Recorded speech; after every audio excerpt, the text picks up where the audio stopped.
Tudi letos smo enako kot lani sledili temu, da smo vsa odprta vprašanja, ki so se nam tekom našega dela v preteklem letu izkazali za nujne debate, uvrstili na letošnji program.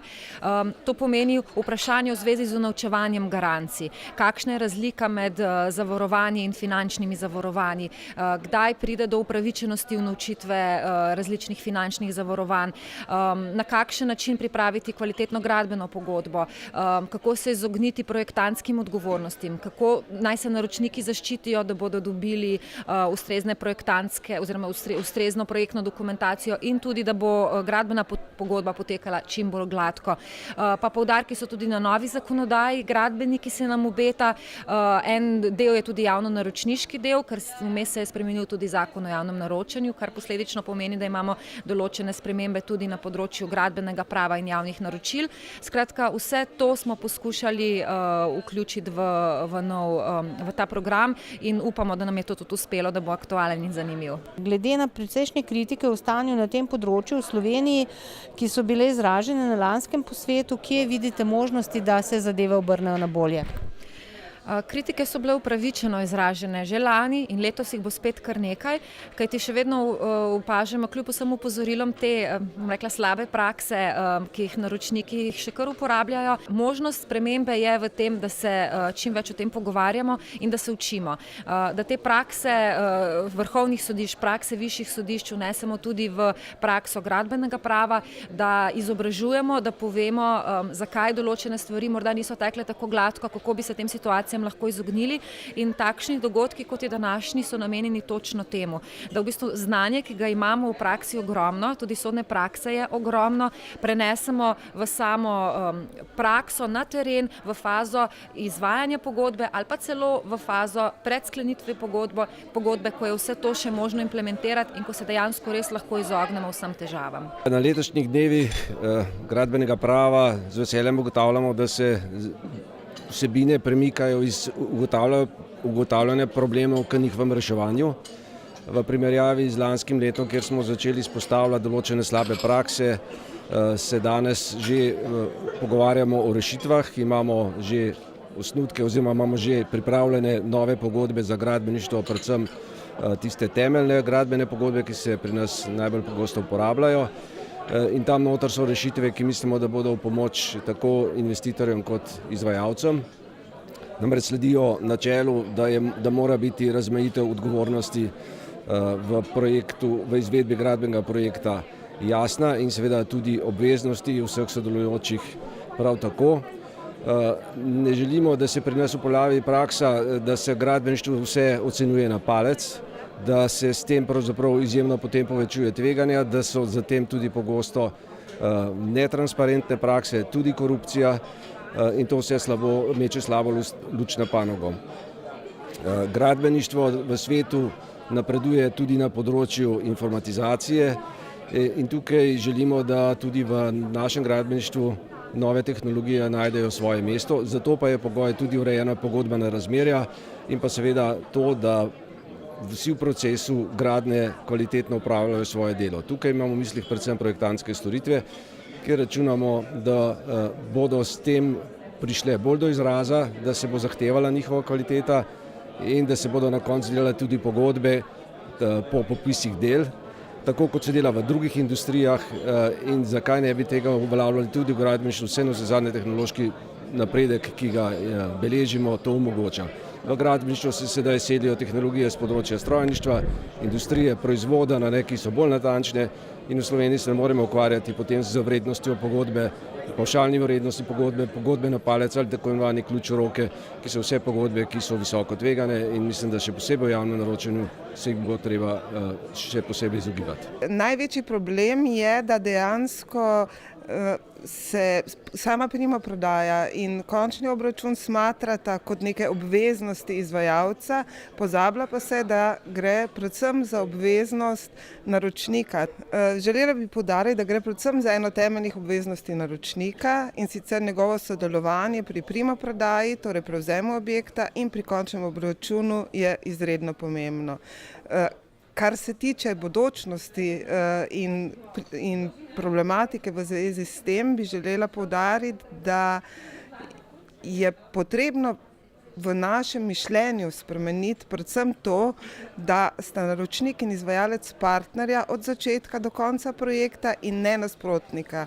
Mislim, da je to bistveno. Sodna praksa in pravna teorija sta enotni, da ZJN-2 sploh ni določil obveznih neposrednih plačil podizvajalcev mimo pogojev po 631. členu OS. ZJN-3 je zdaj plačila podizvajalcem uredil drugače in sicer v smislu, da so plačila podizvajalcem obvezna samo v primeru, da podizvajalec to zahteva. Če naročnik ne ve, komu plačati, podizvajalcu ali izvajalcu, to ne pomeni, da ni dolžen plačati nobenemu od njih. V primeru, da dvomi, ali je upravičen do plačila eden ali drugi, naj izpolni nasodni depozit. Neposredna plačila podizvajalcem imajo pomen v primeru, ko izvajalec ne mora plačati. V primeru, da ni več takih problemov s plačilom strani izvajalcev, se mi zdi, da to ni več smiselno. Ali bodo nove spremembe zakonodaje in smernice za naročanje lahko prispevale k dvigu teh storitev v Sloveniji? Smernice zagotovo. Smernice namreč opredeljujejo nabor meril za oddajo javnega naročila. Glede na to, da novi zakon o javnem naročanju ZJN-3 določa, da investitor ne sme kot najpomembnejšega merila določiti najnižje cene in ker smernice temu sledijo, sem prepričan, da bo ta dejavnik, se pravi nizka cena, za projekt precej izboljšal kvaliteto projekta. Saj veste, rek pravi malo denarja, malo muzike. Kar se tiče zakona o pooblaščenih arhitektih in inženirjih, se tudi obetajo spremembe, za katere si upam trditi, da bodo rezultirale v kvalitetnejših projektih. Gre za to, da zakon predvideva oziroma daje poudarek na strokovnosti, strokovnem izobraževanju projektantov. Poleg tega pa tudi obema poklicnima zbornicama, se pravi Inženirski zbornici Slovenije in Zbornici za arhitekturo in prostor, nalaga, da bedita nad strokovnostjo svojih članov in jih nadzirata. Predvsem, kar je pomembno za razliko od današnje zakonodaje, da spremljata oziroma nadzirata delo svojih članov, se pravi odgovornih projektantov, že v fazi izdelave projekta. Kako bo pa gradbeni zakon prispeval k temu, je pa v veliki meri odvisno, kakšna rešitev bo na koncu sprejeta glede poskusa preprečevanja posojanja žigov. Namreč gre za eno veliko težavo v praksi, ko načrte podpisujejo in potrjujejo arhitekti oziroma projektanti, ki teh načrtov niso izdelali, niti neposredno nadzorovali. Že osnutek zakona oziroma predlog je tukaj ponudil neke rešitve, s katerimi pa tudi stroka ni bila povsem zadovoljna, tako da upam, da bojo na koncu rešitve takšne, da bodo preprečile tudi to zelo razširjeno prakso, ki pa vsekakor izjemno negativno vpliva na kvaliteto samih projektov. Projektiranje je ena izredno kompleksna zadeva. Ta kompleksnost se ne odraža samo v prepletu vseh udeležencev različnih strok, ampak tudi upravnih postopkov, skratka vsega dogajanja okoli projektiranja, in ta kompleksnost bi se morala pravzaprav prenašati tudi v te pogodbe, ne? Ker je pa ta reč dejansko toliko zakomplicirana, pa včasih tudi zakonsko malo ne najbolj posrečeno rešena, se dostikrat zgodi, da se kakšna stvar pozabi in posledično lahko zelo hitro nastanejo problemi. Jaz upam, da bo sprememba zakona, ki se nam zdaj očitno obeta na področju predvsem pristojnosti projektantov uredila malo bolj jasno sliko tega, kaj bi kdo naj tukaj počel. Hkrati pa upam tudi to, da se bodo ti upravni postopki poenostavili predvsem za investitorje, zato ker bo potem bistveno lažje speljati določene postopke, kar bo seveda tudi investitorjem predvsem znižalo stroške in pa skrajšalo čas. Za pripravo projekta je bistveno, da se projekt res pripravi in s tem praviloma nimajo težav stalni investitorji, večkratni investitorji v povezavi z večjimi gradbenimi podjetji. Te znajo predvideti težave oziroma neke spremembe običajno so, to znajo predvideti in znajo tudi reševati. Vidim pa večje probleme pri enkratnih investitorjih, ki imajo v kombinaciji z manjšimi gradbenimi izvajalci. Te pa imajo ob začetku gradnje večkrat težave, posledice so finančne, tudi časovni zamik do končanja gradnje. Predlagam predvsem tem manjšim, da čim prej zagotovijo sodelovanje nekega strokovnjaka, gradbenega nadzornika in da pripravijo pravočasno projektno dokumentacijo, gradbišče, zemljišče, vse ustrezne dokumente za gradnjo in v tem primeru lahko predvidijo in preprečijo neke zaplete ob samem začetku gradnje. Izzivi so tako, predvsem v smeri tega, da se je področje tega terminskega planiranja nekako pozabilo. Del krivde za to stanje v Sloveniji je tudi propad velikih gradbincev, ki so kljub vsemu zelo dobro poznali svojo stroko in tudi tehnike in načine terminskega planiranja. Izziv bi lahko bil zdaj, da ti novi igralci na trgu, ki pa nastajajo iz manjših v srednje in potem večja podjetja, da oni nekako to osvojijo prakso izdelave tudi dobrih terminskih planov.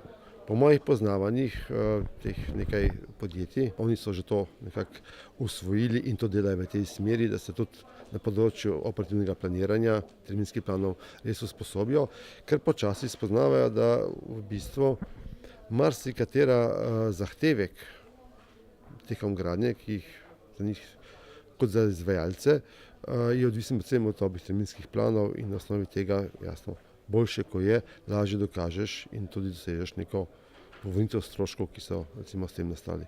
Jamčevanje je bistvo institut zakonskega prava, ki ga ureja obligacijski zakonik. Garancija za kvalitetno izvedbo del pa je institut pogodbenega prava. Se pravi, institut pogodbenega prava pomeni, da so stranke tiste, ki ga izrecno po svoji volji vključijo v pogodbeno razmerje.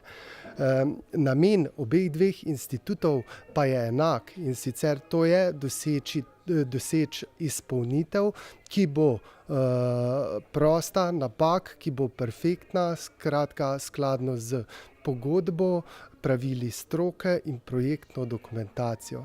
Predvsem je pomembno, da izvajalci in podizvajalci poznajo zakonodajo oziroma opredelitve zakonodajalca glede razmejitve odgovornosti. S tem se izognejo morebitnim konfliktom, nepotrebnim konfliktom in sporom, da vejo, za koga odgovarjajo.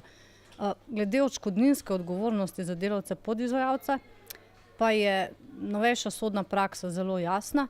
Za tega delavca odgovarja dejanski delodajalec, torej tisti, ki mu je odredil delo, tisti, ki mu je dal navodila za delo, ne pa avtomatično formalni delodajalec, to je tisti, ki je na pogodbi o zaposlitvi opredeljen kot njegov delodajalec. Načeloma za bančne garancije na prvi poziv velja, da so v bistvu abstraktne, kar pomeni v bistvu, da ugovori pri morebitnem unovčenju iz temeljnega posla nimajo nobene pravne veljave oziroma se pač banka na njih ne more ozirati, kar pomeni, da se v bistvu bančna garancija na prvi poziv izključno unovčuje glede na zahteve oziroma na pogoje, ki jih banka navede v bančni garanciji sami. Kar pomeni, da so varovalke oziroma najbolj lahko za svoje pravice poskrbi ravno izvajalec. In sicer že pri sklepanju pogodbe z naročnikom, se pravi, da se že tam izgovori pogoje, recimo, da reče, da bo kakšna tretja oseba dala neko dokumentacijo oziroma potrdila dokumentacijo, da so pač napake pri gradnji bile resnične. Se pravi, da ne gre za recimo neresnične izjave potencialnih naročnikov, ki bi takšno bančno garancijo unovčevali. Druga možnost je pa seveda tudi pri sami bančni unovčitvanju bančne garancije, mora imeti pa v bistvu dejansko izvajalec dober odnos s svojo banko. To v bistvu bi nekako svetovalo svojim izvajalcem in sicer z namenom, da v bistvu opozarja na morebitne nepravilnosti in zlorabe že v teku unovčevanja same bančne garancije. Recimo, da bi bila ponarejena listina ali pa da bi bile jasno odpravljene vse napake in kaj podobnega. Tako da izvajalec lahko veliko naredi že sam. Prednosti naročnika so v tem, da dobi večji nabor rešitev. To pa pomeni, da si povečuje verjetnost, da bo dobil strokovno najprimernejšo rešitev. Obvezen je takrat, kadar je vrednost objekta višja od 2,5 milijona. Gre za objekte, ki so v javni rabi. Je pa ta meja znižana za tiste objekte, ki so na področju športa, to pa je v vrednosti pol milijona evrov investicijske vrednosti. To pa so objekti na prostem, ki zajemajo tudi trge, zelenice, parke in podobno. Če je naročnik nezadovoljen z rešitvijo, to je v bistvu takrat že prepozno. Naročnik ima vse svoje možnosti v fazi oblikovanja natečajnega elaborata, v fazi priprave pogojev, koliko natečajnikov bo spustil v fazo projektiranja. Če se zgodi, da je rešitev neustrezna, nima možnosti izbrati druge, ima možnost samo zavrniti vse skupaj in ponoviti razpis. Zato pa je pomembna faza priprave dokumentacije, priprave natančnega natečajnega elaborata in skozi to v bistvu posredno vplivati tudi na rešitev, ki jo bo pridobil. Že večkrat smo danes slišali strani udeležencev, tako praktikov iz gradbeništva, kakor tudi odvetnikov, da so gradbene pogodbe zelo kompleksni posli, povezani s številnimi riziki. To so dolgoročna razmerja in seveda tudi spori, ki izvirajo iz teh pogodb, so kompleksne narave. Zdaj, na naši arbitraži pri Gospodarski zbornici Slovenije so gradbeni spori, kar številni, predstavljajo cirka 30% vseh sporov. Gradbeni spori zahtevajo seveda poleg hitrosti reševanja tudi določena specialna znanja, ki pogostoma presegajo gola pravna znanja. Tukaj gre za tehnične ekspertize, za kalkulacije v gradbeništvu, velikokrat tudi neka izvedeniška znanja, tako da ti spori velikokrat zahtevajo tudi izvedence gradbene stroke. Tako da, če bi mogel opredeliti glavne prednosti, vsekakor hitrost reševanja sporov. Recimo pred stalno arbitražo pri Gospodarski zbornici Slovenije so vsi spori rešeni v 9 mesecih po predaji zadeve arbitražnemu senatu. To je približno 3-krat hitreje kot pred rednim sodiščem. Stranke imajo tudi možnost, da same izberejo arbitre. Za arbitre lahko izberejo seveda strokovnjake, specialiste z področja gradbeništva. In to jim nekako omogoči po eni strani strokovno rešitev, do katere pride zelo hitro in velikokrat na ta način je omogočeno tudi, da se sodelovanje med strankama nadaljuje, da zaradi spora ne zastane projekt oziroma se v končni fazi celo izjalovi. Letošnji dnevi gradbenega prava so nas z udeležbo zelo presenetili. Veseli smo nad odzivom. Letos se je dnevov gradbenega prava udeležilo preko 120 udeležencev. Nekako polovica jih prihaja strani naročnikov, druga polovica strani izvajalcev. Lansko leto smo se odločili za ta dogodek. Nekako nas je cela situacija na trgu seznanila s potrebo po tem dogodku in smo rekli, zakaj pa ne. Glede na to, da se ukvarjamo z organizacijo večjih kongresnih dogodkov, smo se odločili, da je fino, da posvetimo tudi panogi gradbeništvo en celodnevni, dvodnevni dogodek, na katerem bodo udeleženci dobili vse potrebne informacije, ki jih potrebujejo in da bojo pri svojem delu še bolj učinkoviti, kot so bili do sedaj.